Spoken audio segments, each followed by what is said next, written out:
Hello and welcome. You're listening to the Feel Good Weddings podcast by Polka Dot Wedding. My name is Dorothy, otherwise known as Miss Polka Dot, and I'm the founder and editor. We believe in seeking out content that is inclusive and diverse so that everyone can see themselves in the stories that we tell. We've done this for 15 years through the written word, and now we want to have those chats in voice through a podcast. I can't wait for you to see what we have in store. The Polka Dot Wedding team is honoured to conduct our work on the land of the Boonwurrung, Woiwurrung, Eora and Kurungay people. We honour the traditional Aboriginal and Torres Strait Islander custodians of the land, and we pay our respects to elders past and present. Hello and welcome. We have another Real Wedding episode for you today of a real life polka dot wedding couple. We are talking to Gavin and Sian today. Gavin and Sian had this beautiful day up at Bellingdale Farm in New South Wales, and we shared their story in 2021. Not only was it a beautiful day because of the romantic details, the golden light and the incredible views, but it was also a day where, because Sian is a wheelchair user, was beautifully accessible. And Sian worked with us, luckily for us, on a number of pieces about how to have an accessible wedding and how to plan a wedding where you have a wheelchair and it's a little bit trickier. And so today's discussion goes not just through everything that these two did to plan their day in a day that was truly reflective of them, but it also talked about how the wedding industry can become more accessible and the little things we overlook for people that are in wheelchairs and for people that do have accessibility issues. And it's a chat that is really well overdue. We're really committed to the idea that nothing about us without us, and so it's really important to us that the people who face these issues are the ones speaking on them. So we're really thrilled to have Gavin and Sian as our guests today. So hello, Sian and Gavin. Thank you so much for joining me today. Hi there. Happy to be here. I'm so thrilled to talk to you about your day because I remember it so clearly with all the details and such, and then all the preceding posts that Sian worked with us on. But I would love to get started with telling us about the two of you and how you met. Who's going to go first? We'll let Sian go first here. I want to hear her side of things. I always call Gav my little stalker because we both love Coldplay, and we happen to have both taken our mums to the Coldplay concert back in 2016, and I had checked in on Instagram as you do and posted a photo with my mum. Gav was looking through his Instagram looking at who had checked in, see the photos and the videos from other people's perspectives, stumbled across my photo, thought she's a bit all right, and actually messaged me. We commented first, and we commented back and forth a bit, and then he messaged me saying, do you mind if we keep chatting? And so it was Coldplay that brought you together, and a bit of internet stalking. Maybe. Yeah. So what about you? Do you have any input to that one, Gavin, then? Not overly. Yes, there was So she told it there right. was a lot of, not a lot, but there was some mild tendencies of what some would class as stalking or internet chasing or whatever you want to call it. But we could just call it romance. Let's go with romance. Lots of messages backwards and forwards, and then we just kind of, I guess, struck it off, and the rest is history, almost. And what I love about the two of you and the way that the proposal occurred was it occurred around something that you both called leveling up, which I think is really cool because I love those kinds of stories. Yep. So maybe I'll give this one to Gavin to tell. How did this proposal go and how did leveling up play into it? So we refer to all of our milestones, no matter how big or small, as leveling up. So we are quite... we do play a few games together and leveling up becomes part of a game. So we recently gone unconditional on a property that we were purchasing together. And I'd organised dinner for us to celebrate at Cleveland down at the Lighthouse restaurant. And the original plan was to be there for sunset, but Sian may or may not have had a bit of a slow day that day and was taking a little longer to get ready. So we kind of missed that. But after dinner, we went for a quick walk just around the point there to a spot where I asked her to actually be my girlfriend 3 years prior to that. So we sat down and I asked the question, are you wanting to spend the rest of your life with me? Would you like to spend the rest of your life with me? And with her typical amount of sass, she responded saying, "Yeah, you go all right." Well, I was not expecting that in the slightest. Like, I was.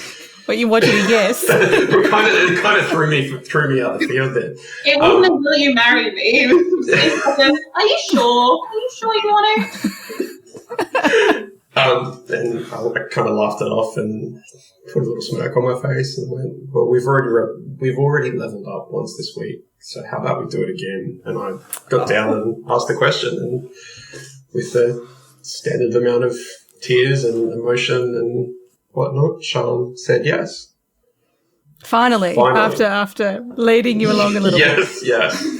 I don't know what came first, the tears or the yes. I think it was kind of both at the same time, maybe. I think it was the tears first. I feel like no one ever really remembers because it's just a blur at that point. And so you two were originally planning on a New Zealand wedding, but a little thing called a pandemic /panini / whatever we call it anymore changed those plans. So how did that happen, and how were you forced to change your plans? Was it the lockdowns and such and the travel restrictions? So we booked in a venue over there after our recent trip to New Zealand. So we went to Queenstown and had a bit of an excursion around the southern island of New Zealand, and fell in love with the vibe and the location, thinking, it was perfect for us. It became obviously difficult when the pandemic and this global issue started to arise, and we started to get really worried, and thankfully the venue over there was super, super understanding and kind of made it easy for us to, I guess, not withdraw, but they held off for a little bit until we could be certain that we weren't going to be able to make it. So they were really good. And we ended up having to say, with me having a disability and not knowing how COVID might impact me, that it was just it was the safer option for not just our guests, but also myself, and now to just call it early. Yeah. So we struggled with sourcing a venue and determining exactly how much floor space was actually accessible. It was a difficult point for us, obviously doing everything via Skype with New Zealand as well. But we had to obviously spend a lot of time looking at that kind of thing. And bringing it back home also made it easier for us to do all that sort of stuff. We unfortunately, and Sian, you can probably talk more on this as well, but we unfortunately started to go into a lockdown 2 weeks before our wedding, which was super concerning. Yep. But again, global pandemic, what can you do? So your wedding was at Bellingdale Farm. Can you give me the basics, maybe this one's Sian's turn, of when did you decide to get married? Like why did you decide on those dates? How many people did you invite, and how did that sort of basic day unfold in the first place? Yeah, so we were actually lucky enough to keep our original wedding date, which was really, really special. We knew we wanted to get married on the 23rd because that's actually both Gav and my birthday. Coincidentally, also our anniversary. But then when the original venue came back with availability, April 23rd was an option, which Gav just looked at me and was like, actually, that's perfect. That's my grandparents' wedding anniversary. They were about to celebrate their 60th wedding anniversary, and something just really shifted, and Gav was like, that feels so right to me. And I'm like, absolutely, let's do it. And they were really flattered by, I guess, us wanting to kind of continue on the tradition of their love. Oh. And then when we did bring it back over to Australia, we knew we wanted the feel of the outdoors, the rustic, nothing too industrial or that big city vibe. Yeah. And there were a few different options that we did look at, some by virtue of not being accessible throughout, just excluded themselves, but Bellingdale and there was another venue as well, were our top two, but one didn't have the 23rd of April, which we did want to keep, but also just didn't have the accessible accommodation around to have not only myself, but also we wanted the vibe of and the joy to not just be a one-day thing, but a lot of people were going to travel, so we wanted the opportunity to spend some prolonged time with them. So yeah, we had about 100 people at our wedding, which, I don't know, for us that was large. A lot of that was family with a few close friends. I guess was very fortunate to also fall on the Anzac Day long weekend. So we did have, a lot of people did take the opportunity to stay for that extended period and catch up with a lot of people that they hadn't been able to see for a long time. I mean, Bellingdale's beautiful. We ended up finding it through their sister venue, Summer Grove Estate. I'd seen that prior to us even getting engaged and thought, wow, that's beautiful. Looked at it, saw this, and it was only a dream that they had created at that stage, but everything that they had advertised and promised just really came to fruition, and it was better than anything I expected. I don't know about you, Gav.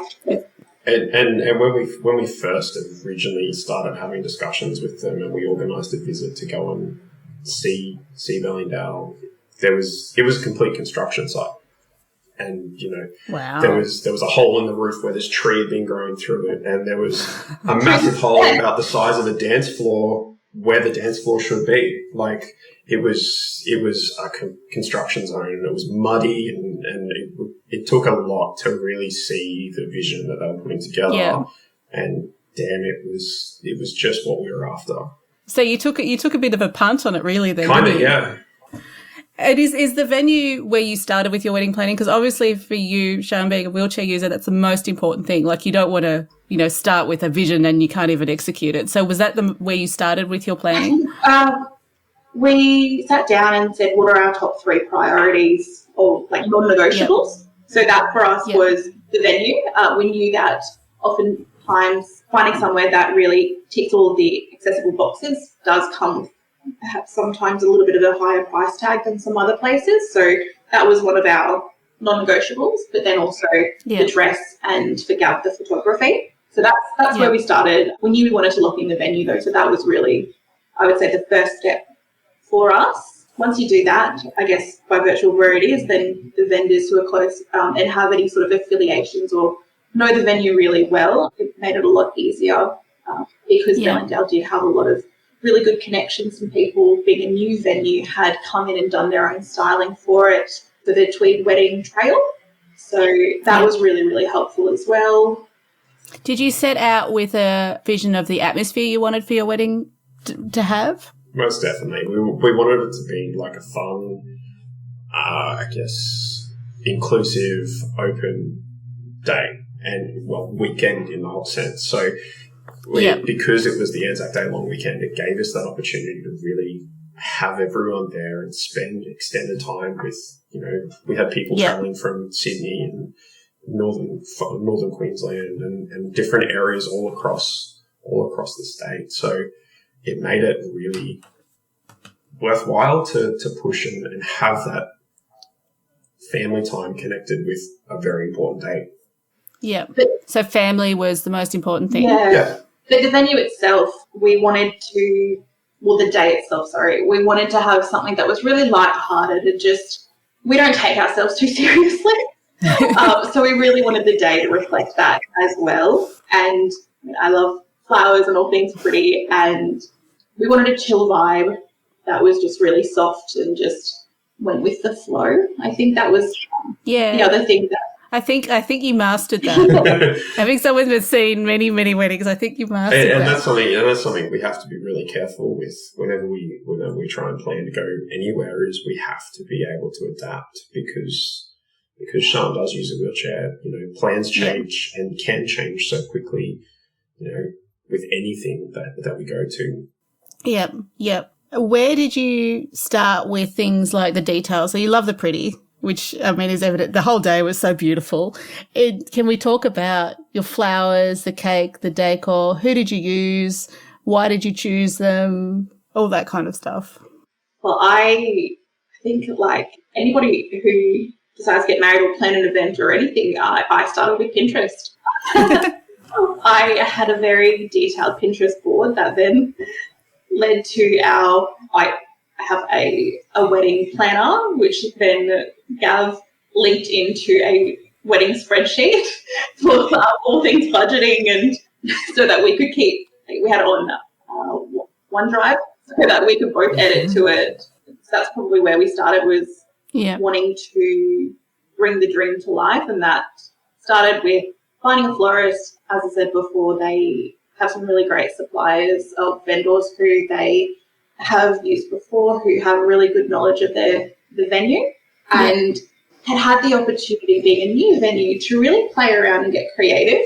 So that gave us a lot of really good inspiration as well, to see, what we liked from a whole host of different vendors who had the opportunity to really play and have fun there, and then choose what we wanted to go with. I remember us going through, the venues do style shoots and that sort of stuff now, and we were like picking, we liked these details on the lights, and we liked we really like that kind of table setting and that sort of stuff. So the florist Lola from Lola's Wildflowers did a really great job. I think we added the details on the light arbors like 2 weeks before. Like, it was, nothing seemed to be an issue for the vendors that we worked with, which was great. How awesome. Which it was also like, it was really important for us to have Sian's grandparents' wedding rings involved as well, and they were attached to a bouquet at the start of the day, and it made it really, really special. So that I guess that's the florist wrap up. For the cake, it was my cousin who made the cake, so she'd done a few wedding cakes for other family members in the past, and it was almost like, well, that's one space that we can really, get creative with her, and the stuff that she's made in the past was really, really lovely. So we decided on a 2-tiered wedding cake with 4 different layers in it, which was amazing. And there was not a piece of cake left by the end of the weekend. So we had a choc hazelnut and a white choc blueberry base layer. As a mud cake. Like a mud cake style. So it was really dense and really, really, really delicious. Yeah. And then on the top, we had these 2 lighter, fluffier layers of a passion fruit and a coconut cake, which was amazing.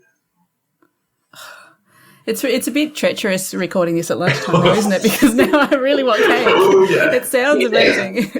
And even going through, I was scrolling through my phone, going back, looking at some photos and stuff, trying to find information for this podcast about our cake flavors, because I'd completely forgotten what flavors we had. And I went back through, and there was photos of like the cake being sliced, and it was yum. You'll have to get another one made for like every anniversary. Yep. Because you haven't frozen it, so you can mix it. Yes, definitely.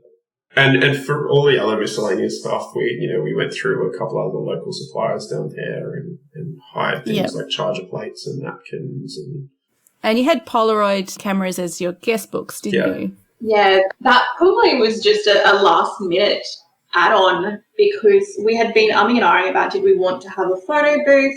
But something that I found across the board at a number of different weddings I've been to is it's all too high, so you get just your forehead in the photo, or I'll try and lift myself up. Of course, that's one thing I've never thought of course. It was something that I really wanted, but just it wasn't really workable. Yeah. So what was just a last minute addition actually worked out really well, and then our guests got to take a whole host of photos home, and they loved it. I think the guests took home more photos than they stuck in the guest book. Always the way, though. Always the way. And I think you had quite a traditional layout of your day, didn't you? You just had the normal getting ready, ceremony, photos, reception. Was there anything that you switched up, or is there a reason you wanted to do it that way, or anything about the timeline that you can tell me? So I'll go first here. When I sort of outlined how I wanted to start the day, being a photographer, I really wanted to get up and we stayed at Kingscliff. I really wanted to be down on the beach for sunrise. Oh, lovely.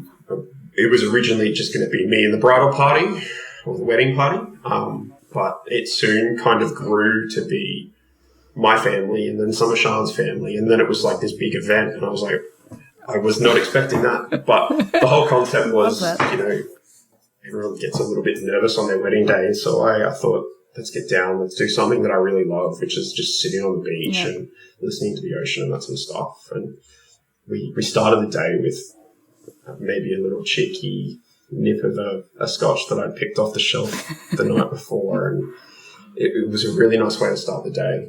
I love that. It was great. And then I know Sian was straight into it with hair and makeup and stuff early on. I spent the night before with my niece, who was one of my junior bridesmaids. So she stayed the night in our room, and then it all started really, really quickly. Everyone just kind of jumped on me. It was like, I had a wedding playlist that was my pump-up playlist that started as soon as we got in the car, and it was Billy Idol, White Wedding, and we were fist pumping all the way through the Tweed Land to our venue, and it was just, I think everyone was just so amped up on the excitement. And then we had my dad and my brothers bring my nieces, who are our flower girls, and it was honestly just such a blur. It went so quickly. I remember before I put my bridal gown on, I was like, oh my goodness, I haven't shaved my legs yet. So there was one. The random things to think, isn't it? So one of my party came, raced to the bathroom with me. We were shaving my legs together before throwing my dress on. It was an absolute blur, and you never realise how quickly the day goes. Yeah. And I can echo that. Like, what felt like starting at 5 o'clock real early for me, it wasn't even 5 o'clock. It was like 6:30. It was all of a sudden 11 o'clock or 12 o'clock, and we had to be at the venue. I'm like, how did that time go past? It went like that. Yep. I think one of the other things that we did that was, we felt really strongly about was going with what tradition says in terms of having like the same gender in your bridal party. It was whoever we wanted, who was important to us. That's what we really wanted to reflect. Mm. I love that. I think that was like, it was so clear that you were so surrounded by love on your day as well, which I think is like what you want. Exactly. That's what you don't want to pick certain sides for certain reasons. No. Yeah, and I think that there was just so much fun to be had on the day. And from 3 p.m. when the ceremony started, our celebrant Dave just knocked it out of the park. He, for me, was one of our standout vendors, and just his vibe really fit everything that we wanted. Well, that was going to be my next question anyway, was telling me about Dave. No, you segued me right into it. Tell me about David, because you two wrote your own vows. Was it really important for you to put your own touch on your ceremony, and did he guide you a lot in that? Yeah, definitely. It was something that was really important to us. We really wanted to say our own message and again, break tradition and not necessarily follow exactly what was. There are certain parts that have to be said legally and all that kind of stuff, but we didn't want it to be just a generic ceremony. And Dave was amazing. Like he even made a weekend of it. So he came down and stayed at a place at Cabarita for the weekend, and it was really, really nice. He to really kind of set his tone. He came down and met us at Kingscliff, and we were standing up front of the Kingscliff Surf Club the day before, and we went and did like this little run through of the ceremony, and it was so awesome to really have everything sort of set and at ease. Yeah. He didn't falter once the whole planning time. He came over and met us early off in the piece, way before we'd even really locked in anything else. And he was a recommendation from Lewis, who was in my party. Awesome. Well, that's a rave review if I've ever heard one. Yeah. I think just the banter, as Gav mentioned early on, we play some games, one of which is Pokemon, and Dave just so seamlessly weaved all of the little intricacies about us and our relationship so well into painting this beautiful picture at our ceremony. Top notch.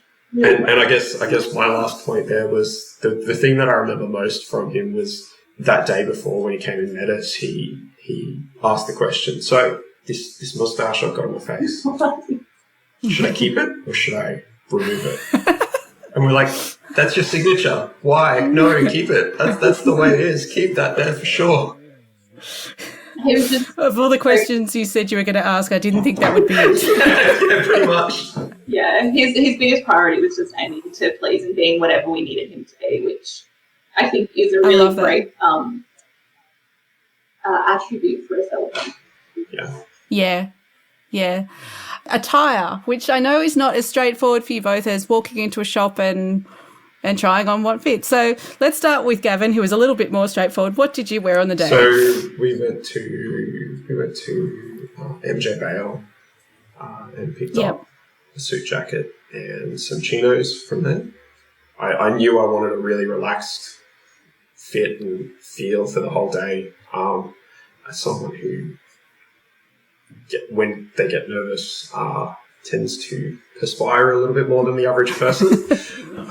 It was important for me to have something that was cool and easy to change in and out of if I had to change a shirt or something like that. So I didn't have a tie on for the day. None of my bridal party, our wedding party had ties on for the day. Yeah. It was just nice and chilled and relaxed. So again, just went with our nature. Yeah. The other people in my party, my groomsmaid, because that's the kind of people we are. We found her outfit, or Sian found her outfit on a website somewhere, and it was like $25, and we're like, yeah, sign me up, that'll do. And she was really happy with it, so that was really good. And then She's worn it plenty of times since as well. Yeah. Oh, there you go. She's getting some good use out of it. And my best man, his jacket and everything was purchased through MJ Bale as well, which was really lovely. Awesome. And Sian, I know we've talked about this with you a bit on Polka Dot Wedding, but how did you go about finding a dress? Well, yes, as I said before, something that was the non-negotiable for me was the dress, and that was because I had, before Gavin was even in the picture, like when I would think of into the future about my wedding, I always dreaded that whole shopping, trying on wedding dresses, trying on any sort of attire really, be a bit painful. It's quite time consuming. Wedding gowns have so many layers typically. Yep. So for me, it's not a one-person job either. So I knew from the outset that I wanted to have my wedding dress made.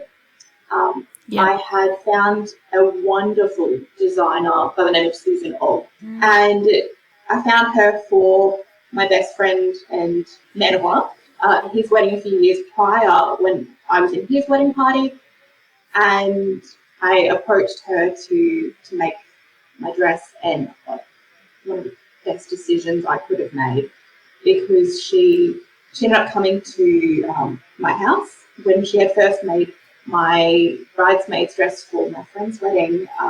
Mum and Dad had, and I don't know if Gabby helped me at that stage, but Mum and Dad had taken me up a flight of stairs.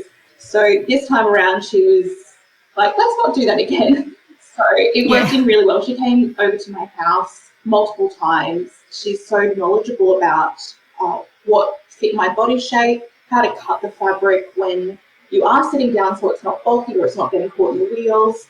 My mum came to every fitting, and I had a really close friend who came as well to quite a number of the fittings. So between the three of them, they'd get me into this gown every however long.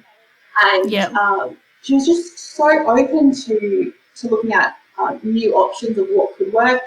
I remember there was one week, one of the final fittings where you're sitting down. Sometimes when I had slight heels on my shoes, so sitting down that pushes your knees a little bit further apart, which I didn't want. So she looked at, hey, let's just add some bamboo fabric in underneath as the first layer. That will keep the knees together and just sit really well.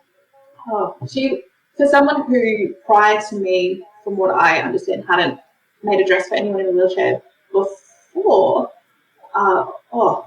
just the knowledge that she possessed and was able to bring to the table to work with all of my needs and to make the dress of my dreams was unbelievable. That's just so wonderful to hear, because I know how challenging it must be to get into a shop even. Like, you're not even, before you even start for the dress, you've got to get into the shop. And we know that many dress shops, unfortunately, are not accessible. So to be able to find a designer that even comes to your house because she realises that's an issue in the first place, and then tick all the other boxes, is amazing. Yeah, and trying to, even if you can get into the shop, doesn't mean you'll get into the fitting rooms, especially if you need more space for the wheelchair and whomever is going to help you get into whatever you want to wear. Yeah. Otherwise, you'd be out sort of near the windows or with the rest of the patrons coming in, and it was a very nerve-wracking process. I suppose too, designing a dress where you're sitting is very different to designing a dress for someone who was standing. So it's really wonderful that she was able to take that into consideration for you as well. Yeah, she was just very, very knowledgeable, and even down to, let's use this material instead, or how this, but undercoated with this. I feel like you two had an epic dream team, but you were just surrounded by amazing vendors. Yeah. So the next vendor I wanted to chat about was your photographer, because you said Gavin's a photographer.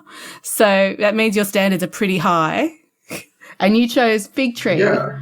Can you tell me about the choice of Fig Tree and Fig Tree pictures and how you went about choosing them? So, yeah, as you said, it was always very important for us to have a photographer that we felt comfortable with. And again, we could tell them, or not tell them, but have them work with us to find things that met our needs. Yep. We wanted the photos to obviously be very personable and not look awkward and staged, because it can be quite difficult to take photos when one person's sitting and one person's standing. So that was something that we really wanted to work with them on, and they were so happy to accommodate that need. We were really sold on, or I was really sold on, the consistent look of their photos and videography. So across multiple different shoots and locations, they were very consistent, and everything seemed very, very, I don't want to say uniform, but all of the same, but their photographers were just so on the money every single time. And I remember when we got our photos back, there was nearly 700 photos from the photographer, and we're like, wow, this is more than we could ever expect from them. When we first met their team, it was 2 weeks out from our wedding. It was a rainy, gloomy, grey day when we were going for our engagement shoot, which was supposed to obviously be posed shortly after our engagement, but due to pandemic and everything else, that kind of got left right until the end. So the photographer, Camilla, was just amazing. She was always prepared, had everything we needed for that day, and then was always reaching out, going, is there anything else you need? What else can we do to make this as easy as possible for you? And she just made it fun. And again, that fit our needs really well. Yep. Are there any other amazing standout vendors? You've given lots of rave reviews today, but any others that you'd like to give a shout out to that helped your day? I think probably another one for me would be Mitchell from Strictly Bridal Dance. Oh, yeah. He choreographed our first dance, and being in a wheelchair, I've never quite learned how to dance comfortably for me. So that was probably the other aspect of our wedding that I was not looking forward to as much as other aspects. But Mum and Dad got us dance lessons with Mitch for, it was like 6 weeks or something. We'd go over to his studio and down to because he actually did our first dance, but also my dance with my dad, choreographed that also. So he is a professional dancer himself, but would look at our songs, look at the beats and what would work for me and what moves would work, and then just created this masterpiece that we had to learn. There were multiple nights there where we ended up pushing back the couch in the living room to make sure we knew the steps and got our practice in and made sure that everything was on track. And we had it, nailed. And there was this one move where Gavin would tip my chair back and I'd sort of be resting on his knee. And then on the day of the wedding, video, you can see his face go, oh, because I'd slipped just down slightly, ever so slightly on his knee. And I didn't fall or anything. Like, nobody else noticed. It was just the two of us that we could laugh about later, and just being able to look back on our wedding video and see that slight in Gap's face. The impinging doom. Yeah, just a little bit further. What have I done? Been real bad. Am I going to drop my wife, literally? Yep. And another standout for me was Cody from Bellingdale. Oh, absolutely. I know she. I don't believe she works there any longer, but the Bellingdale staff, just in general, were incredible. They were so accommodating for everything that we needed. We had another guy there, one of Sean's friends, who's recently come across some difficult times with his health. And at the end of the day, or once Sean was finished in the bridal room, they basically converted that room to a dark room so he could go into a space where he could break out and relax and unwind with his condition. So that was really important for us as well. That's amazing. But also being aware of any needs that he had prior to as well. They were really keen to understand exactly what his limitations and needs were. And our package actually came with 3 villas for the night, and our friends stayed in one of the villas, and they were like, okay, so, yep, they're staying. Great, we'll make another ramp. So just being so open to cater to any of the needs of any of our guests, they just really embraced, which was really nice. That's amazing. And I think that's what I wanted to end the discussion with was talking to you about what it's like planning an accessible wedding or creating a wedding that is accessible for guests, because it's not something that is ever talked about. And I think it needs to be talked about. So let's start with the industry itself. Did you come up against any barriers around planning a wedding that suited your needs? I think that from what I have found from both looking at venues and also attending weddings previously, is I'm not sure what the legal requirements are, but I have come across a number of places that don't even have a wheelchair accessible bathroom. So I had to leave the wedding, go find a servo or a Macca's to then be able to go to the bathroom, or I will just not have any liquids, end up with a migraine at the end of the night, and be quite well because they haven't necessarily thought about inclusivity.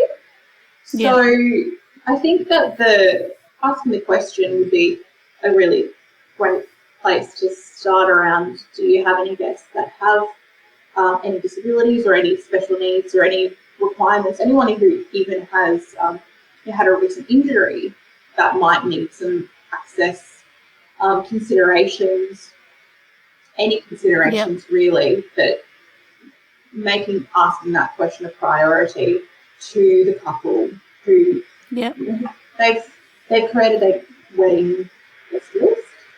They have a lot of love for their guests and would want to make them feel as comfortable as possible. So I think that in terms of the wedding industry and what they could do, ask the question. Make sure your venue is compliant with having access ramps, bathrooms, not just looking at that as an opportunity to have an extra storage space. I've also come across bathrooms that I couldn't use because they were just packed full of boxes and things that they didn't need for the particular event. And another thing that I've come across since being with Sean was even just pathways. Paved pathways are a big thing. Bellingdale again wasn't necessarily the most accessible venue for us in that sense, because there was cobblestone paths, there was grass, there was all these other different aspects there as well. But the main areas in which we needed to get around in, we could get around in because there wasn't that crusher dust style pavement. It was paved. It was actual material that was not going to degrade and fall away for us, and Sian was in a white wedding dress, so the last thing you want to do is get that dirty. There's dust. Yeah, So that was, and being in her chair, Sian's dresses and all that sort of stuff does get dirty really easily from the wheels. Yep. So the venue was great in that sense, that there was, even in the event of rain, there was a different option for us that was out of the weather and wouldn't involve us getting on the grass, and wouldn't involve Sian getting into areas that would be too muddy and too trying to find another word here than muddy. You don't want to get stuck on your wedding day, do you, in the mud? Yeah. No, yeah, exactly. Yeah. What about to couples that, because as we know, not every disability is visible. What do you have advice for in couples that are planning a day with a disability or do have access needs when approaching planning a wedding? I think that just ask the question. A lot of times for me, I haven't said something because it's not about me, it's about them. But then upon reflection, it's like, well, actually, these people love me enough to have me at their wedding. Why wouldn't I say, hey, could I even speak to the venue myself, or would you mind asking, I need these requirements. Would you mind asking if they have an accessible bathroom or whatever it is that your needs are, but not being I think communication is probably the most important thing, and creating that dialogue. If it's for the couple, if you know somebody has a particular needs, and asking, okay, well, what are they? Just taking it as an opportunity to learn more, to make that person feel really valued and really wanted in that moment. And if you're a guest, just recognising that you are there, you've been invited for a reason, and your voice and your needs are really important, and it's not taking away from the couple and their day, because it's adding to it, because then they don't have to worry or look back and look at what could I have done better or differently, because you've had that conversation from the outset. And as we know, improving access for one person can improve it for everyone. So, Exactly. So it's not just people with disabilities that need certain requirements. It's, the elderly people at your wedding may actually need a ramp to get up inside, or they may need a different form of access, or a seat or something to sit on. And it provides access for multiple different people. Yeah. So I touched on what venues could do and vendors could do in regards to accessibility in weddings. Is there anything you'd like to see shift in the industry around accessibility? I think so I would say be more forthright about asking the questions. You talk about so much about what the couple wants for their day, but then do you have any guests that have any accessibility requirements? Whatever their needs may be, having that question from the outset, I think would be really helpful, because it plants the seed as well for the couple who, it may not have been on their mind at that point. Yeah. But not just that. It's also like having that information readily accessible on websites. It's not though, is it? It's so difficult to find. And you've really got to kind of dig in, and we spend a lot of time on Instagram or on Facebook looking at things like photos of squinting to see, is there a ramp? Can you see a ramp? All of these pretty photos of weddings and some of that really important information that we need to see about, is that threshold flat? Can we navigate that easily? How wide is the door frame? How wide are doorways? That sort of thing.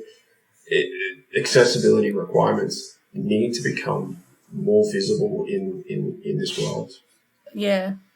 Sorry, Sian, you were about to say something. And I think that being so willing to actually work with people when they do actually raise information that becomes a requirement. Bellingdale did it really well, and I think that there are other venues that could really learn a lot from how they approached our situation, and take that as a learning opportunity to really get into the nitty-gritty and ask the questions, and not just make an assumption that they are compliant or they understand accessibility, when it's not a box. It's about every person has different needs.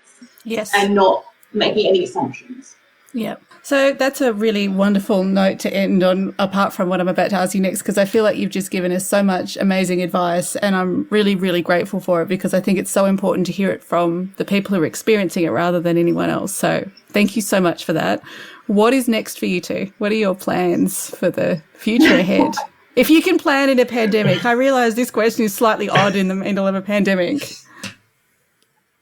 I think at the moment we're really busy with work, and I'm about to start my master's, so that work-life balance. We'll see where that goes. But I think for us, we're really keen to. I think a lot of people after COVID are really keen to become healthier selves and the best versions of themselves. Yeah, we want to be able to get back out there and travel, but also to take that next step and maybe start a family maybe not like right now, but in the future as well. And I think I really want us to get back to New Zealand and kind of reach out and do something that we wanted to do in New Zealand, but in a slightly different way now. You know, we were talking about, you know, how do we maybe get our family, some of our really close family, over to New Zealand as a holiday together, and then do a unique style dinner or something over there for us to really bring back that connection for somewhere that we both found really beautiful. Oh, I love that. Well, thank you so much, both of you, to taking the time today. It was such a wonderful chat, and you gave so much amazing information as well, and I really, really appreciate that. Thanks so much. Thanks so much for having me. Thank you. A big thank you to Gavin and Sian for taking the time to chat with us today. I'm so thankful that they were able to share so much amazing wisdom with us. You can find more about their day, including their photos and all of the vendor credits, over on polkadotwedding.com/podcast. We've also included the pieces that we've worked on with Sian over there, including how to have an accessible wedding. And these pieces are must-reads if you're in the midst of planning your day. If you have enjoyed today's episode, we would love your ratings, your stars, your likes, your reviews, and any feedback you'd love to give us. We have so many amazing guests yet to come on our podcast, and we would love your support, so we can't wait for you to meet them. Keep tuning in, and we'll be back soon.